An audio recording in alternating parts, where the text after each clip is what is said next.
ഇത് ഞാൻ ആമസോണിൽ കണ്ടതാണ് കേട്ടോ. സംഭവം ക്യൂട്ടായിട്ടുണ്ടെങ്കിലും ഇത്രയും രൂപ കൊടുത്ത് വാങ്ങുന്നതിന് പകരം ക്ലേ ഉപയോഗിച്ച് ഒന്ന് ഉണ്ടാക്കി നോക്കാമെന്ന് വിചാരിച്ചു.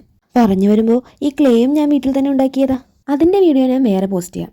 ആദ്യം നമ്മുടെ ക്ലേ ചപ്പാത്തി മാവ് കുഴക്കും പോലെ ഒന്ന് കുഴച്ചെടുത്തിട്ട് മീറ്റ് റോൾ പോലെ ചുരുട്ടിയെടുക്കാം. ഇതിപ്പോൾ മീറ്റ് റോളും ചപ്പാത്തി മാവൊക്കെ ആയിട്ട് ഒരു കുക്കറി ചാനൽ പോലെയാണ് തോന്നണേ. അതവിടെ നിൽക്കട്ടെ. അപ്പോൾ നമ്മുടെ റോളിൻ്റെ നടുഭാഗം വിരലുപയോഗിച്ചിട്ട് നീട്ടത്തിലൊന്ന് ഒഴിച്ചു കൊടുക്കാം. നമുക്ക് ഉണ്ടാക്കിയെടുക്കേണ്ടത് ഒരു ക്യാരറ്റിൻ്റെ ഷേപ്പാണ്. അപ്പോൾ നിങ്ങൾ വിചാരിക്കും നടുഭാഗത്ത് ഇതിനെ കുഴിയുന്നു. അതിലാടോ നമ്മുടെ ചന്ദനത്തിരി കത്തിയിട്ടുള്ള ചാരം വന്ന് വീഴുന്നേ.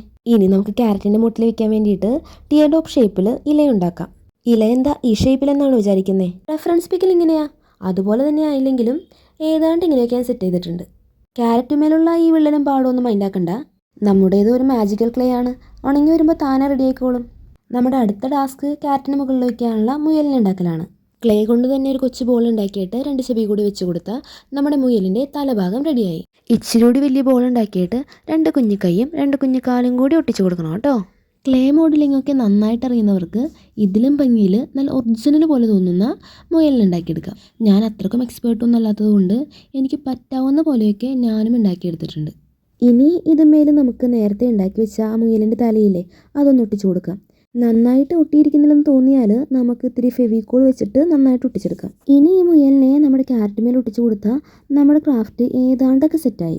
ഒരു കാര്യം മറന്നു, നമ്മുടെ മുയലിൻ്റെ നെഞ്ചിൻ്റെ ഭാഗത്തായിട്ട് ചെറിയൊരു തുള ഉണ്ടാക്കി കൊടുക്കുക കേട്ടോ. എന്നിട്ട് വേണം ഇത് ഉണക്കാൻ വയ്ക്കാൻ. ഇതിപ്പോൾ നന്നായിട്ട് ഉണങ്ങിയിട്ടുണ്ട്. ഇനി നമുക്ക് കളർ അടിക്കാം. നമ്മുടെ ഇലയുടെ ഭാഗത്ത് നല്ല ബ്രൈറ്റ് ആയിട്ടുള്ള പച്ച കളർ അടിച്ചു കൊടുക്കാം. വീഡിയോയിൽ പക്ഷേ എനിക്ക് വേറൊരു പച്ച കളറായിട്ടാണ് കേട്ടോ തോന്നുന്നത്. ക്യാരറ്റിന് ഞാൻ പിന്നെ പറയണ്ടല്ലോ, നല്ല ഓറഞ്ച് കളർ അങ്ങോട്ട് അടിച്ചു കൊടുക്കാം. നമ്മുടെ മുയൽക്കുട്ടനുണ്ടല്ലോ 2 കുഞ്ഞു കണ്ണും ഒരു കുഞ്ഞു ചുണ്ടും വരക്കാനായിട്ട് മറക്കണ്ട. കുറച്ച് വാർണിഷ് കൂടി അടിച്ചു കൊടുത്താൽ നല്ല ഗ്ലോസി ഫിനിഷ് കിട്ടോട്ടാ. അപ്പോൾ ഇതാണ് നമ്മുടെ ഫൈനൽ ലുക്ക്. ചന്ദനത്തിരിയൊക്കെ കത്തിച്ച് വെച്ചിട്ടുണ്ട്.